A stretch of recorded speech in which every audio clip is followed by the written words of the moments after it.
పార్వతీపురం మన్యం జిల్లా వీరఘట్టం మండలంలోని నీలానగరం water head channel వద్ద భారీ పోలీసులు బందోబస్తు మధ్య వైసీపీ ఎమ్మెల్సీ పాలవలస విక్రాంత్ భూమి పూజ చేశారు. గత కొన్ని దశాబ్దాలుగా చుట్టుపక్కల గ్రామాల రైతుల కోరిక మేరకు పాలవలస కుటుంబ సభ్యులు ఇక్కడ భూమి పూజ చేయడం ఆనవాయితీగా వస్తున్న తరుణంలో ఈ ఏడాది కూటమి ప్రభుత్వం అధికారంలోకి వచ్చి అదే గ్రామాల పరిధిలోని పనస నందివాడ గ్రామానికి చెందిన సుడా చైర్మన్ కొరికాన రవికుమార్ చొరవ తీసుకుని రైతులకు నీరు అందించాలనే ఉద్దేశంతో కాలువ పనులు చేయించారు. వాటర్ హెడ్ ఛానల్ పరిధిలోని 6 గ్రామాల రైతులతో మీటింగ్ నిర్వహించి ఆ పనికి సరిపడా వ్యక్తిని ఎన్నుకోవడం తరతరాలుగా వస్తున్న సాంప్రదాయమని, దాన్ని పాటించకుండా కూటమి నేతలు ఏకపక్షంగా వ్యవహరించారని ఎమ్మెల్సీ విక్రాంత్ ఆరోపించారు. వీరఘట్టం మండలం వెంకట్రావు చెరువు నుంచి పాలమిట్ట ఛానల్ ద్వారా బిటివాడ, మొట్ట వెంకటాపురం, పనస నందివాడ, కుమ్మరిగుంట, నీలానగరం, తలవరం తదితర గ్రామాలకు ఈ వాటర్ హెడ్ ఛానల్ ద్వారా సాగునీరు అందనుంది. అందరికీ నమస్కారం. సుమారు 100 సంవత్సరాల పైబడి చరిత్ర ఉన్నటువంటి నీలానగరం ఓపెన్ హెడ్ ఛానల్, దీని పరివాహక ప్రాంతంలో ఉన్నటువంటి ఆయకట్టుదారులైనటువంటి బిటివాడ, మొట్ట వెంకటాపురం, కుమ్మరగుంట, నీలానగరం, నందివాడ, తలవరం ఈ గ్రామాలకు సంబంధించినటువంటి రైతులతో ఈరోజు ఈ కాలువ తాలూకా పరిస్థితిని పరిశీలించడం జరిగింది. అలాగే నేను కూడా ఈ కాలువ పరివాహక ప్రాంతంలో ఉన్నటువంటి ఒక ఆయకట్టుదారునే.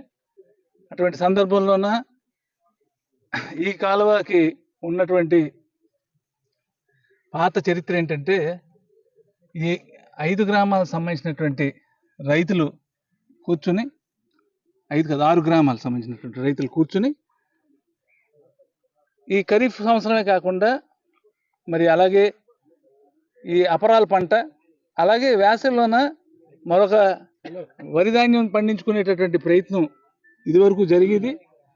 ఆ జరిగే క్రమంలోన రైతులందరినీ కూడా సమావేశపరిచి దీన్ని ఏ విధంగా మనం సాకారం చేసుకోవాలి, ఏ విధంగా ఎటువంటి ఇబ్బంది లేకుండా రైతులకి నీరు అందుబాటులో తేవాలన్న ఉద్దేశంతోనే ప్రతి ఏడాది నీలానగరం గ్రామంలోన సమావేశం నిర్వహించుకొని అందుకు తగిన వ్యక్తిని గుర్తించి ఆ వ్యక్తి ద్వారా కాలువకు అవసరమైనటువంటి మరమ్మతులు కానీ అవి చేపట్టే ప్రక్రియ జరిగేది.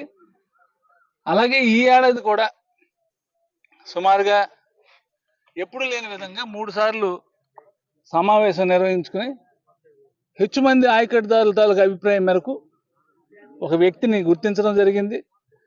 ఆ వ్యక్తి ద్వారా జరగవలసిన పనుల్ని ఈరోజు శుభఘడియల్లోన ఈ ప్రాంతంలోన నాతో పాటు మరి ఈ 5 గ్రామాలు 6 గ్రామాలకు సంబంధించినటువంటి రైతులు, అలాగే ప్రజాప్రతినిధులు, ముఖ్యంగా ఈ వీరఘట్టం మండలానికి సంబంధించినటువంటి మండల పరిషత్ అధ్యక్షులు, మరి అలాగే జిల్లా ప్రాదేశిక సభ్యురాలు వారు కూడా విచ్చేసి మాకు నిరంతరాయంగా నీరు అందించే క్రమంలోన వారు కూడా మా రైతులకు వెన్నుదన్నుగా నిలిచిన సందర్భంలోన చాలా విజయవంతమైనందుకు పత్రికాముఖంగా విచ్చేసిన ప్రతి ఒక్కరికి కూడా హృదయపూర్వక ధన్యవాదాలు తెలియజేస్తున్నాను.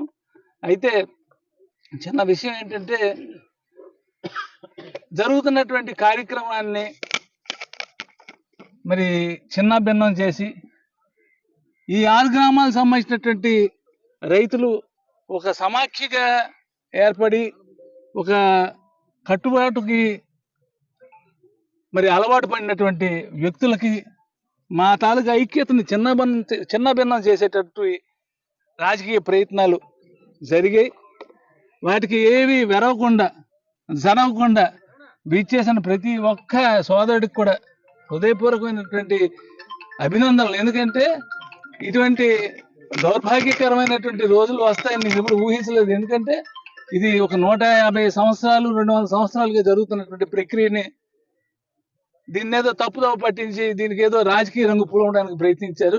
ఏది ఏమైనప్పటికీ కూడా మా 6 గ్రామాల తాలూకా రైతుల తాలూకా ఐక్యత ముందు వీళ్ళందరి తాలూకా బెదిరింపులు తాటాకు చప్పట్లేని ఈ సందర్భంగా తెలియజేసుకుంటూ, ఎప్పుడు కూడా నీలానగరం ఓపెన్ ఛానల్ పరిధిలో ఉన్నటువంటి ఆయకట్టుదారు రైతుల తాలూకా ప్రయోజనం కాపాడేందుకు మేము ఎప్పుడు కూడా సిద్ధంగా ఉంటామని, అలాగే ఎప్పుడు కూడా మా తాలూకా తోడ్పాటు వారికి ఉంటుందని మీ ద్వారా తెలియజేసుకుంటూ మంచి కార్యక్రమానికి ఇవాళ నాంది పలికాం.